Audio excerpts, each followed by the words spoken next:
ఇండియాలో 70% జనాలు ఈ హీటర్ వాడి వేడిలతోనే స్నానం చేశారు. కానీ చాలా మందికి తెలియని విషయం ఏమిటంటే ఎవ్రీ ఇయర్ ఈ హీటర్ ని వాడి చాలా మంది చనిపోతున్నారు. ఈ 5 టిప్స్ వాడి దీన్ని సేఫ్ గా యూజ్ చేయొచ్చు. లాస్ట్ వరకు చూసి తప్పగా అందరికి షేర్ చేయండి.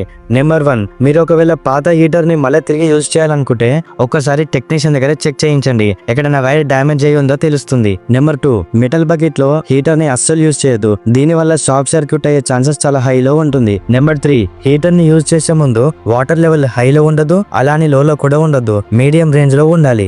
నెంబర్ 4, హీటర్ ప్లగ్ లో ఉన్నప్పుడు వాటర్ ని అస్సలు టచ్ చేయకూడదు. అది ఆన్ లో ఉన్నా సరే ఆఫ్ లో ఉన్నా సరే. కొన్ని షాక్ ప్రూఫ్ హీటర్స్ ఉంటాయి, అయినా కానీ టచ్ చేయకూడదు. నెంబర్ 5, బకెట్ కి ఈ విధంగా హీటర్ పెట్టి యూజ్ చేయడం మానేయండి. ఒకవేళ స్లిప్ అయ్యి పొరపాటున షాక్ సర్క్యూట్ అయితే మన లైఫ్ రిస్క్ లో ఉంటుంది. దీనికంటే మిడిల్ లో స్టిక్ పెట్టి యూజ్ చేయండి. ఇంకొకటి చాలా ఇంపార్టెంట్, ఇంట్లో చిన్న పిల్లలు లేదా పెట్స్ ఉంటే ఈ హీటర్ కి దూరంగా ఉంచండి. చలికాలం హీటర్ లేని ఇల్లే ఉండదు. కాబట్టి ప్రతి ఒక్కరు జాగ్రత్తగా ఉండాలంటే ఈ వీడియోని ప్రతి ఒక్కరికి షేర్ చేయండి.